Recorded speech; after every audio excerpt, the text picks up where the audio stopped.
방금 전에 읽은 말씀을 가지고 믿음이 있으면 모자람도 축복입니다라는 제목으로 하나님 말씀 함께 나누겠습니다. 아직도 총각 같은 저는 1996년 1월 27일 그만 안타깝게도 결혼식을 올리고야 말았습니다. 수많은 여성 팬들의 눈물을 뒤로하고 그만 결혼을 하고 만 것입니다. 그때 저는 연예인들이 왜 비공개로 결혼을 하는지 이해할 수가 있었습니다.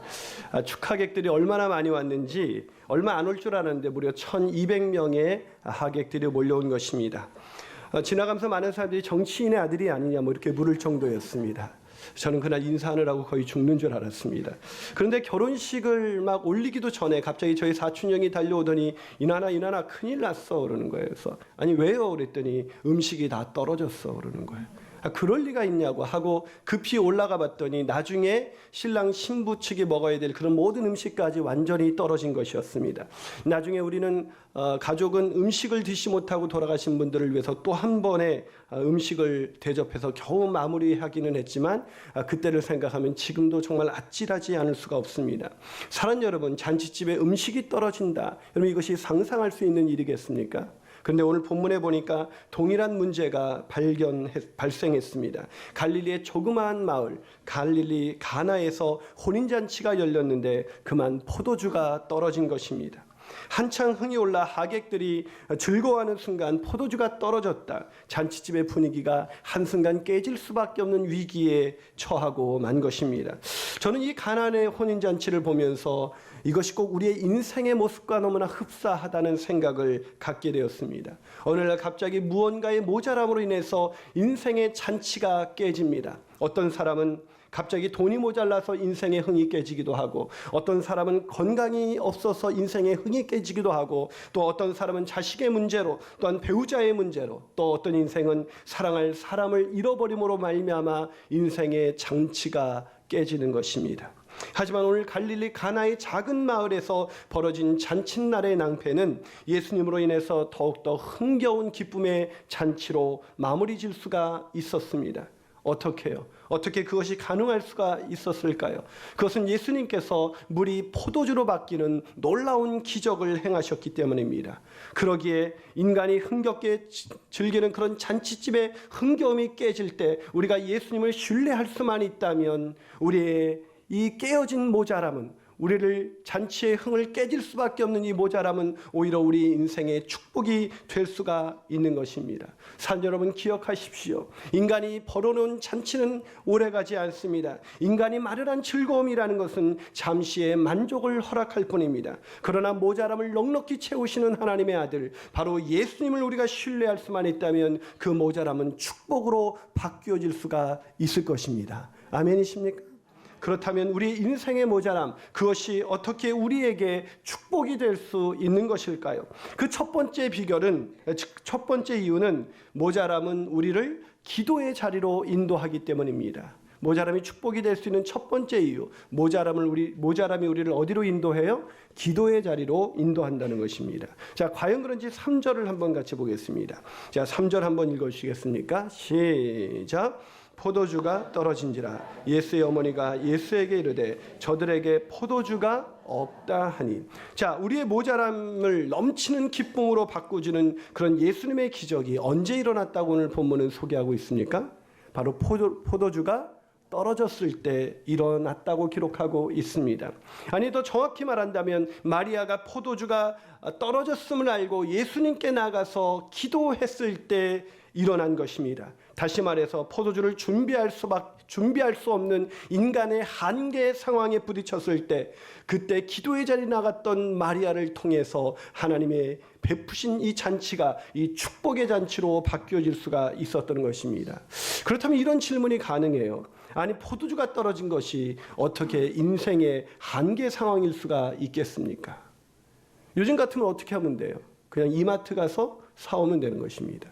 근데 포도주가 떨어졌다. 이것이 어떻게 인간의 한계 상황일 수가 있을까요? 그것은 그 당시 이 포도주라는 것은 오랜 숙성의 기간이 필요하지 않습니까? 게다가 그 당시 잔치는 일주일간 지속되었습니다.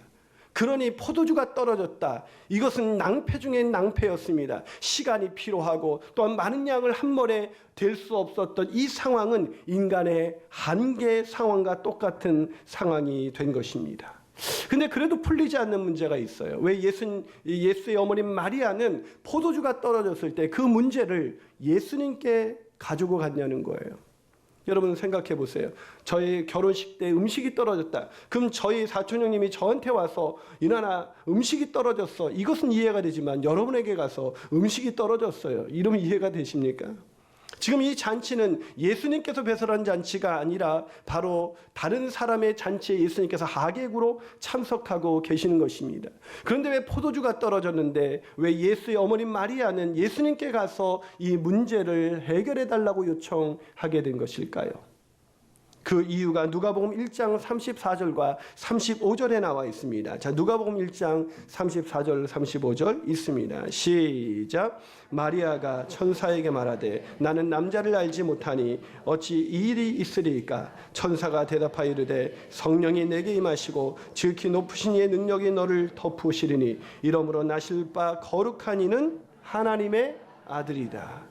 자, 누구라고요? 예수님께서 하나님의 아들이라는 것입니다. 그렇습니다. 인간의 힘으로 잉태할 수 없었던 예수, 동정녀 탄생이라는 기적을 경험했던 이 마리아는 예수님만이 이 한계 상황을 극복할 수 있는 하나님의 아들이라는 사실을 믿었던 것입니다. 그래서 마리아는 예수님께 간 거예요.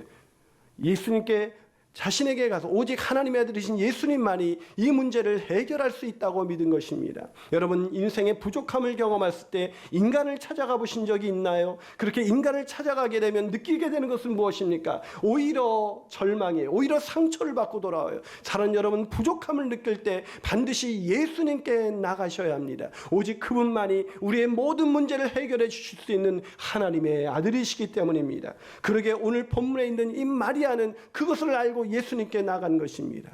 그런데 문제가 있어요. 사람들이 한계 상황에 부딪혔을 때 인생의 모자람을 경험할 때도 예수님께 나가지 않는다는 것입니다. 기도에 대한 설교는 듣습니다. 그런데 기도하지는 않습니다. 기도에 대한 책은 읽습니다. 그러나 기도하지는 않습니다. 기도에 대해서 너무나 잘 알면서도 왜 기도하지 않는 것일까요? 그것은 기도를 믿지 않기 때문입니다. 아니 더 정확하게 말하면 여전히 자신을 의지하기 때문입니다. 기도하지 않는다는 것은 예수님 없이도 내가 이 모든 문제를 해결할 수 있다는 확신과 그 경험이 있기 때문에 기도하지 않는 것입니다. 왜 모자람을 느끼는데도 기도하지 않으십니까? 그것은 아직도 내가 내 자신을 의지하고 있기 때문입니다. 하지만 아시잖아요. 자신을 의지하는 사람들, 세상을 의지하는 사람들의 축제는 곧 한계 상황에 부딪힐 수밖에 없다는 것입니다. 자신의 경험과 자신의 생각만을 의지하는 인생은 결국은 한계 상황에 부딪힐 수밖에 없다는 것입니다. 그러게 살아가는 여러분, 인생의 모자람을 느낄 때마다 기도의 자리에 나가야 하는 것입니다. 아니 우리 역설적으로 인생의 모자람을 경험하지 않았다면 우리가 어찌 죽게 나올 수가 있었겠습니까? 그러게 인생의 모자람, 이것은 축복입니다. 한 발 더 나가서 우리 인생의 모자람, 그것이 우리에게 어떻게 축복이 될 수 있는 것일까요? 그 두 번째 이유는 모자람은 우리를 순종의 자리로 인도하기 때문입니다. 모자람이 우리를 어떤 자리로 인도해요? 순종의 자리로 인도한다는 것입니다. 혹시 설교를 들으면서 마음속에 이런 질문을 갖고 계신 분들 안 계십니까? 목사님, 왜 저는 기도했는데 응답이 오지 않습니까? 왜 기도했는데 이 물이 포도주로 바뀌는 이 기적이 왜 오늘 우리의 인생 가운데는 일어나지 않습니까? 그렇습니다. 기도한다고 다 응답받게 되는 것은 아닙니다. 기도만 한다고 해서 도깨비 방망이가 두드러지듯이 우리가 원했던 상황처럼 바뀌는 것은 아니라는 것입니다. 아니 왜요 목사님? 성경에 분명히 기도하면 응답하신다고 하나님이 약속해 있는데 왜 기도해도 응답이 오지 않습니까? 응답이 오지 않죠. 여러분 생각해 보세요. 어떤 엄마가 애에게 약속을 합니다. 너 이번에 엄마 말 잘 듣고 그래서 성적이 올라가면 엄마가 최신형 휴대폰을 사줄게. 이렇게 약속을 했어요. 근데 이 녀석이 여전히 말도 안 듣고 성적도 개판으로 나왔습니다. 근데 이 녀석이 엄마한테 말해. 엄마 나한테 휴대폰 사준다 그랬잖아요. 자, 이 아이가 왜 지금 휴대폰을 갖지 못합니까? 순종하지 않았기 때문입니다. 여러분, 요한복음 15장 7절을 기억하십니까? 너희가 내 안에 거하고 내 말이 너희 안에 거하면 무엇이든지 원하는 대로 구하라. 그리하면 이루리라. 어떻게 하면 이루어 주신다고요? 너희가 내 안에 거한다는 것, 우리가 하나님 안에 거한다는 것, 그것은 하나님의 말씀대로 순종할 때 무엇이든지 원하는 대로 구하라. 그리하면 이루게 된다고 말씀해주고 있는 것입니다. 그런데도 안타깝게도 사람들이 기도는 하는데 순종의 자리에는 나가지 않습니다. 왜요? 하나님의 방법이 인간의 생각으로는 순종하기에 합리적으로 보이지 않기 때문이죠. 순종이 쉽지가 않아요. 순종이 우리가 보기에도 그럴듯하면 순종 못할 사람이 어디 있겠습니까? 그런데 예수님께서 하신 말씀은 우리 인간적인 생각으로 할 때는 그게 그렇게 합리적으로 보이지 않는다는 것입니다. 여러분, 오늘 하인들에게 예수님이 무엇을 요구하셨습니까? 그 돌 항아리에 물을 아구까지 채우라고 하셨습니다. 물을 채우고 그 물을 떠서 갖다 주라 그랬어요. 아직 포도주로 바뀌었어요, 안 바뀌었어요? 아직 안 바뀌었어요. 하인들이 뜰 때 물이었습니다. 그 뜨고 가는 중에도 물이었어요. 그런 여러분이 하인이라면 뜰 때도 물이었고 갖다 주기 직전까지도 물인데 그걸 갖다 주실 수 있겠어요? 우리가 그걸 갖다 주면 하객들이 뭐라고 말할까요? 너 나 지금 물 먹이냐? 뭐 이러지 않겠어요? 근데 물을 떠서 갖다 주라. 그랬더니 하인이 그대로 하리라. 물을 떠서 갖다 주는 순간, 그래서 그 잔에 채워지는 순간 물이 포도주로 바뀌는 놀라운 기적이 일어났습니다. 황당한 명령 아니었습니까? 그런데 그대로 한 순간 그 물이 포도주로 바뀐 거예요. 여러분, 그래서 성경은 오늘 이렇게 말씀하고 있습니다. 2장 9절 보세요. 2장 9절에 이렇게 말씀하고 있습니다. 한번 읽어볼까요? 읽습니다. 시작. 연회장은 물로 된 포도주를 맛보고도 어디서 났는지 알지 못하되 물 떠온 하인들은 알더라. 누구만 알고 있다고요? 물 떠온 하인들만 알 수 있었습니다. 그 잔치가 벌어졌습니다. 물이 포도주로 바뀌는 놀라운 기적이 벌어졌습니다. 그럼에도 불구하고 그 기적이 벌어진 것을 하객들은 알 수가 없었습니다.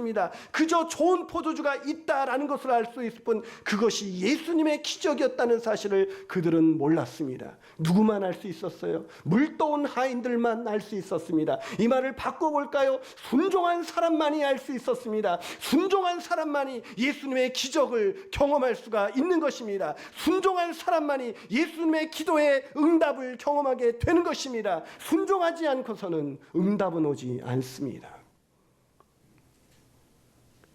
그러면서도 많은 사람들이 순종하지 않아요. 왜요? 우리의 짧은 이성으로는 그 이성이라는 생각에 갇혀서 순종의 자리에 나가지 않기 때문입니다. 순종하면 응답된다. 이것을 모르는 사람이 어디 있어요? 문제는 순종하지 않는다는 것입니다. 그래서 하나님은 여전히 우리에게 모자람을 허락하십니다. 우리의 이성과 생각을 내려놓으라고 모자람을 허락하고 계십니다. 하나님의 말씀에 철저히 순종할 때까지 하나님은 모자람을 허락하십니다. 그러기에 모자람은 축복입니다. 기도하면서도 순종하지 않는 우리에게 모자람은 축복입니다. 말씀을 들으면서도 순종하지 않는 우리에게 모자람은 축복입니다. 모자람이야말로 하나님께서 우리를 순종의 자리로 인도하는 방법이기 때문입니다. 그렇다면 사랑 여러분, 순종하셔야 합니다. 여러분 기억하시나요? 하인들에게 포도주를 만들 수 있는 능력은 없었습니다. 그러나 그들에게 있는 능력이 있었어요. 그들에게는 순종의 능력이 있었습니다. 우리에게도 포도주를 만들 수 있는 능력은 없습니다. 우리의 상황을 바꿀 수 있는 능력은 없습니다. 기업이 어려워질 때, 사업이 어려워질 때, 직장에서 어려움을 느낄 때, 우리 사랑하는 가족이 병들었을 때 그걸 고칠 수 있는 능력은 우리에게는 없습니다. 그러나 우리에게는 순종의 능력이 있는 것입니다. 이 순종하십시오. 그러면 기적은 일어날 것입니다. 우리는 순종을 통해서 모자람을 풍성한 축복으로 바꾸어 주시는 놀라우신 예수님의 기적을 경험할 수가 있기 때문입니다. 아멘이십니까? 마지막으로 우리가 어떻게 우리 인생의 모자람, 그것이 우리에게 어떻게 축복이 될 수가 있는 것일까요? 그 세 번째 이유는 모자람은 우리를 구원의 자리로 인도하기 때문입니다. 모자람은 우리를 어떤 자리로 인도한다고요? 구원의 자리로 인도한다. 저는 설교를 준비하면서 한 가지 궁금증이 생겼습니다. 그건 뭐냐면 왜 가나의 혼인잔치에서 일어난 이 기적이 왜 김인환 목사의 결혼식에서는 일어나지 않았는가? 여러분 그런 생각 안 하고 사세요?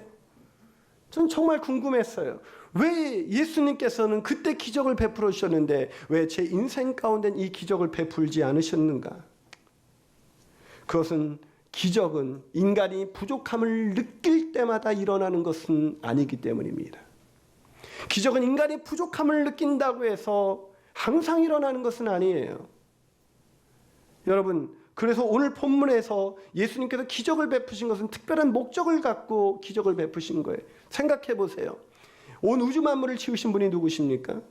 하나님이십니다. 그렇다면 이 자연이 돌아가는 이 자연의 법칙은 다시 말하면 누구의 법칙이에요? 하나님의 법칙이에요. 하나님께서 만드신 그 법칙을 깨는 것, 그 자연의 순리를 잠시 멈춰지는 순간이 바로 우리는 기적이라고 부르죠. 그렇다면 하나님이 자연의 법칙을 지으신 하나님께서 잠시 자신의 지으신 자연의 순리를 멈춰 서시는 데는 분명한 이유가 있다는 것입니다. 아무 때나 과시하기 위해서 기적을 베푸는 것은 아니라는 말씀이죠. 분명한 기적에는 목적이 있다는 것입니다. 자, 그렇다면 그 목적이 무엇일까요? 자, 11절을 한번 읽어볼까요? 11절을 읽습니다. 시작. 예수께서 이 첫 표적을 그의 영광을 나타내심에 제자들이 그를 믿는. 누가 믿었다고요? 제자들이 그를 믿었다. 밑줄 그세요. 이건 수능에 나올지 모릅니다. 자, 제자들이 그를 믿었다. 자, 예수님이 기적을 행하신 결과 어떤 일이 일어났습니까? 제자들이 예수님을 믿게 되었다는 것입니다. 그런데 이상하지 않아요? 예수님을 믿었으니까 따라왔을 거 아니에요. 이미 제자들은 예수님을 믿는 사람들이었습니다. 예수님을 믿었기에 자신의 생업과 가족을 다 뒤로하고 예수님을 따랐던 사람들이에요. 그런데 새삼스럽게 왜 오늘 이 구절은 이 기적이 일어난 다음에 이 제자들이 예수님을 믿었다라는 사실을 밝혀주고 있는 것일까요? 그것은 예수님을 믿었다는 이 말은 단순히 예수님이 위대한 인간, 위대한 선지자로서 예수님을 믿은 것이 아니라 바로 하나님의 아들 예수 그리스도로 믿었다는 것을 의미하는 것입니다. 그래서 이 기적은 표적이라고 부릅니다. 자, 보실까요? 11절을 다시 한번 보세요. 예수께서 이 첫 뭐라 그래요? 표적을 갈릴리 가나에서 행했다고 기록하고 있습니다. 기적이라고 설명하고 있지 않아요. 표적이라고 말해요. 그래서 이것을 영어 성경에서는 미러클이라는 단어를 사용하지 아니하고 미라클로스 사인이라는 단어를 씁니다. 사인을 주시기 위해서, 무엇인가 나타나게 하시기 위해서 이 기적을 베풀어 주신 것입니다. 그렇다면 그 사인, 그 표시는 무엇일까요? 예수님이 이 기적을 통해서 제자들과 그 사람들에게 나타내고 싶었던 것은 무엇이었을까요? 그것은 예수께서 전능하신 하나님의 아들이라는 것을 보여주기 원하셨던 것입니다. 제자들이 모든 것을 버리고 따라갔던 예수, 그분은 위대한 한 인간이 아니라 초월적인 능력, 물이 포도주로 바뀔 수 있는 위대한 능력을 행할 수 있는 하나님의 아들이라는 이 사실을 깨우쳐주기 위해서 기적을 행하신 것입니다. 그럼에도 불구하고 한 가지 의문점은 여전히 남아 있습니다. 그건 뭐냐면 왜 예수님께서 하필이면 그 첫 번째 표적을 왜 물이 포도주로 바뀌는 기적을 행하셨냐는 거예요. 더 위대한 기적이 많이 있을 수 있지 않습니까? 예수님께서 하나님의 아들이라는 것을 나타내시기 위해서는 더 놀라운 기적도 많을 텐데 왜 하필이면 물이 포도주로 바뀌는 기적을 행하셨던 것일까요? 그것은 예수님께서 이 물이 포도주로 바뀌는 이 기적을 통해서 죄와 허물로 죽었던 우리가 포도주와 같이 붉고 아름다운 피를 흘리실 그 십자가에 달리신 예수님의 보혈의 피, 그 보혈의 피를 통해서 우리의 인생의 모자람이 흥겨운 잔치로 바뀌어질 수 있다는 사실을 가르쳐주기 위함인 것이었습니다. 여러분 기억하십니까? 예수님께서 십자가에 잡히시던 날 밤에 그분은 최후의 만찬을 베푸셨습니다. 그때 예수님께서는 제자들에게 이렇게 말씀하셨습니다. 너희가 다 이것을 마시라. 이것은 죄사함을 얻게 하려고 많은 사람들을 위하여 흘리는 바 나의 피 곧 언약의 피니라. 예수님께서 만찬을 하면서 포도주 잔을 돌리면서 이것은 나의 피, 곧 언약의 피라고 예수님은 설명해 주셨습니다. 그렇습니다, 여러분. 가나의 잔치에서 물이 포도주로 바뀌는 그런 표적을 행하신 것은 죄와 허물로 죽었던 우리를 구원하시기 위해서 피 흘리실 예수님의 십자가를 미리 보여준 사건이었습니다. 죄와 허물로 인해서 인생의 잔치의 흥겨움이 깨진 그런 우리네 인생들에게 풍성한 구원의 기쁨과 감격을 누리게 하시기 위해 십자가에 달리실, 그래서 피 흘리실 예수님의 피 흘리심을 미리 보여주신 것입니다.